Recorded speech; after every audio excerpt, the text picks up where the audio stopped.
Online learning for higher education. Does it provide the same learning experience as traditional classroom environment? Let's begin with why do we use online learning for higher education? Online learning has been a popular feature in higher education for quite some time now. There are many reasons why the higher education sector has online learning in its approach, one of which is its innovative learning techniques. Online learning is affordable, cheaper than traveling to classes every day. There is no change in higher education more sweeping than the transformation brought out by the advent of the internet and web. Robinson, 2008. Higher education has seen a desire for online learning with working mothers and fathers, people who have disabilities or disorders that limit their travels. Online learning has brought education to their homes, and its need will continue to rise as time goes on. With a sense of online communities, higher education is valuable and necessary to create a community of inquiry where interaction and reflection are sustained, where ideas can be explored and critiqued, and where the process of critical inquiry can be scaffolded and molded. Garrison, 2010. In such a digital age, online learning can provide a quality learning experience. Let it be blended or e-learning, it brings a new light to education and a convenient way to learn. A source of this transformation stems from the ability of online learners to be both together and apart, and to be connected to a community of learners anytime, anywhere, without being time, place, or situation bound. Garrison, 2003. One learning theory that helps us to understand the effectiveness of the online learning environment is cognitivist theory. This theory says that learners construct knowledge and take meaning from personal experience and memories.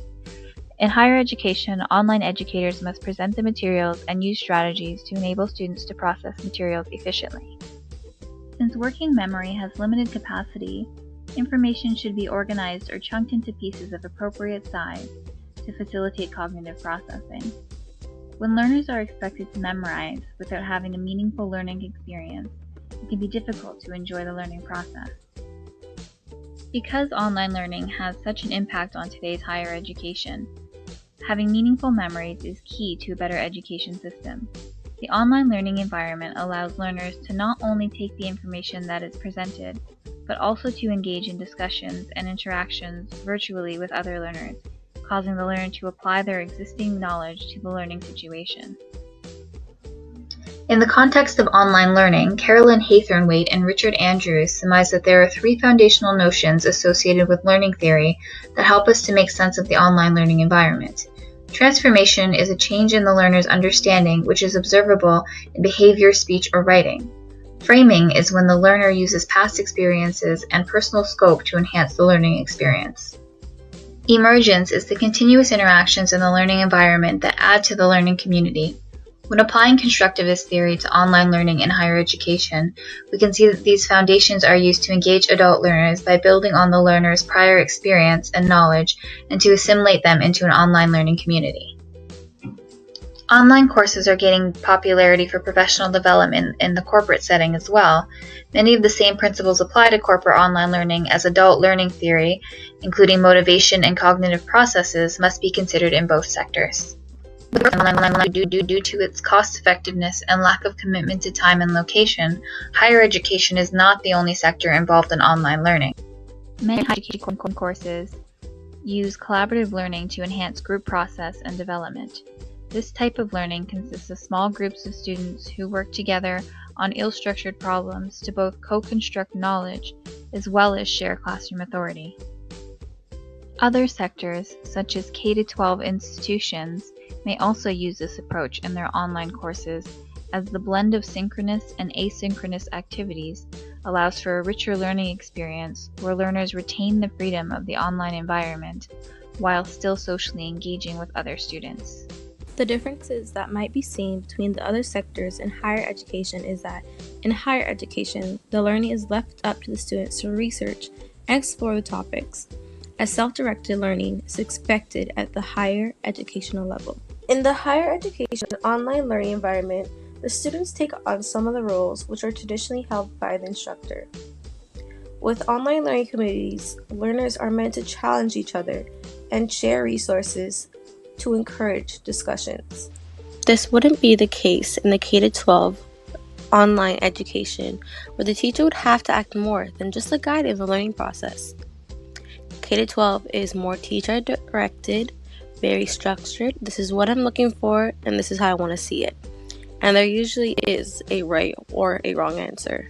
As for the online learning in the corporate sector, the learning is typically structured so that the learner ends up with a very specific training or credential. Many times the learning is done on their own rather than in small collaborative groups. One downfall of online learning in the corporate setting is that there are often a lack of social interactions. The learner is meant to just watch a video or modules and answer questions. This is not always the most effective form of assessment.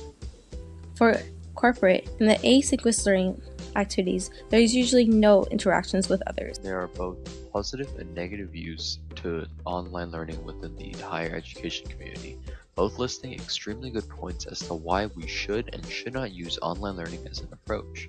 In terms of good reasons why people should use online learning, it always goes back to the topic of convenience and cost. Online learning will always appeal to people just by how convenient it is, with students being able to access documents and data at any time, due to the fact that projects are both easier to hand in online, plus with the creations of apps like Turnitin, you can easily see if a project's plagiarized with little to no effort on both the teachers' and students' part. Online learning is also very appealing to any education board, as the cost to manage and set up an online learning environment is much cheaper than setting up a real-life classroom.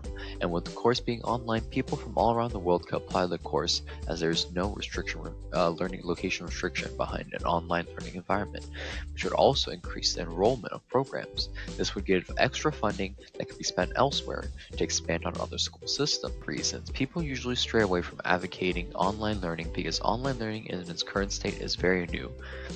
And even though I said the costs are cheaper than a real-life classroom, those numbers are extremely long-term, as an online learning approach would cost more right now, as people are only starting to use this type of approach, which means that people still need to be educated, which costs a lot of money, as those skills are underdeveloped by many. Another reason is the fact that online learning and real-life face-to-face interactions do not differ much in terms of grade, which makes schools stray away, since schools would not pay a large amount of money to set up something completely new just to have the same results as before.